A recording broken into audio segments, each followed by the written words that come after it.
nunca dudemos del poder de nuestro amado Padre Celestial. En mis primeros pasos como cristiano, yo dudaba, y mucho. Yo había dado el gran paso, aceptar a Jesucristo como mi Señor y Salvador, pero el mundo seguía ahí a mis espaldas, cuestionando mi decisión, obligándome a hacer preguntas incómodas para sacarme de esa bendición.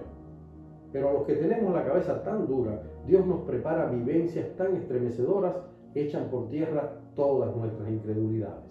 Hoy es viernes y ya les había comentado que cada viernes aquí estaré compartiendo mis testimonios, los testimonios de mi familia, los testimonios de algunos hermanos e incluso los testimonios de aquellos de ustedes que se animen a escribirme a este email. En aquellos mis primeros tiempos me resultaba difícil ir a la iglesia. Sentía pena, me avergonzaba que alguien del mundo me viera allí adorando a un Dios que según ellos no existía porque nadie podía verlo. Cuando les decía que había aceptado ir a una iglesia porque todavía no sabía qué cosa era ser un verdadero cristiano, me decían: desde el inicio de la humanidad el ser humano se ha inventado dioses para explicar lo que no puede explicarse. Pero eso no significa que exista Dios. Un tipo talentoso como tú no debería perder el tiempo en esa bobería. No iba a la iglesia, pero comencé a asistir a una reunión de hermanos cristianos que tenía lugar en la casa de una amiga, Rosita, alguien que nos apoyó mucho a mi esposa y a mí en nuestros primeros pasos en la fe.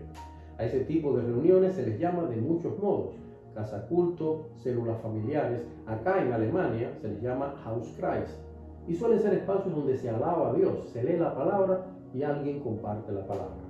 Esa noche el invitado a predicar era un joven pastor, y eso obviamente no es ningún problema. El problema era su físico. Mi esposa y yo tuvimos un verdadero conflicto ético. Nos vimos obligados a bajar la cabeza y mantenernos así, fingiendo que escuchábamos, porque nos resultaban risibles las horrendas muecas que hacía aquel predicador al hablar. No supimos de qué iba su prédica ese día, y ya de camino a casa, en medio de la noche habanera en los barrios de Centro Habana, donde entonces vivíamos, conversamos sobre lo que considerábamos un error de la iglesia. ¿Cómo era posible que permitieran que predicara alguien como aquel muchacho, incapacitado para hablar y con un físico realmente imperfecto? ¿No se daban cuenta los líderes de la iglesia que el propio cuerpo de aquel muchacho, sus evidentes problemas físicos, eran la prueba de que Dios no obraba ningún milagro y que con un predicador así nadie se animaría a entregarse a un Dios que mantenía a uno de sus hijos en ese estado físico?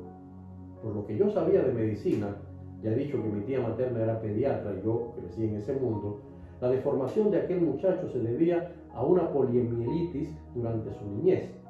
Tenía la mano derecha como una garra seca, una parte de su cara no tenía ningún movimiento y su lengua era una bola encogida en su boca, por lo cual apenas se le entendía al predicar.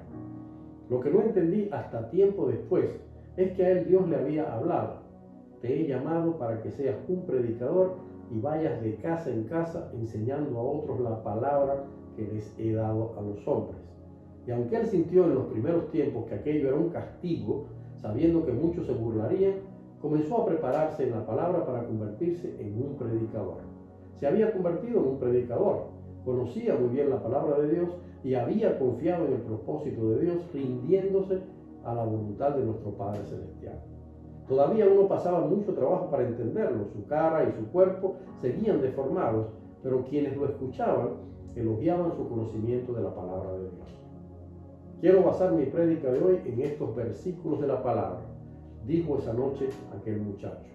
Y leyó en la primera epístola de Pedro, capítulo 4, versículo 5. Y todos, sumisos unos a otros, revestidos de humildad, porque Dios resiste a los soberbios y da gracia a los humildes. No entendí esa vez que era un mensaje dirigido a mí personalmente, y me dejé llevar por mi carne al punto de burlarme de aquel muchacho, por suerte sin que él se diera cuenta. Días después, cuando nos atrevimos a comentarle a nuestra amiga Rosa lo que pensábamos de aquel predicador, nos contestó con firmeza: él sintió el llamado de Dios y confía en que Dios hará todo lo necesario para que ese plan se cumpla en su vida. Dice que si Dios lo hizo con Moisés, que era gago, también puede hacerlo con él. 2 años después, un domingo, mi esposa y yo entramos a la iglesia y vimos sentado en uno de los bancos a un muchacho, en el banco de los líderes. Un muchacho cuyo rostro nos pareció conocido. Junto a nosotros estaba nuestra amiga Rosa y al vernos mirar al muchacho, sonrió y nos dijo, ¿no lo conocen? Pues sí, era aquel predicador del cual nos habíamos burlado. Otro milagro de Dios gracias a la profunda fe de aquel hombre en las palabras de su Padre Celestial. Su cara había recuperado todo el movimiento de sus músculos. Su mano derecha se había enderezado increíblemente y sus palabras se entendían perfectamente, aquejadas solo por un pequeño siseo parecido al que producen los españoles cuando pronuncian la letra Z. Necesitaba yo mejor respuesta. Dios utilizó a alguien que se había humillado ante Él y que Él había exaltado a pesar de sus deformidades para darme una lección. Y estaba respondiéndome así directamente a mí una de las preguntas que me lanzaban mis amigos escritores. ¿Qué tienes que hacer tú metido en ese mundo de los aleluyas?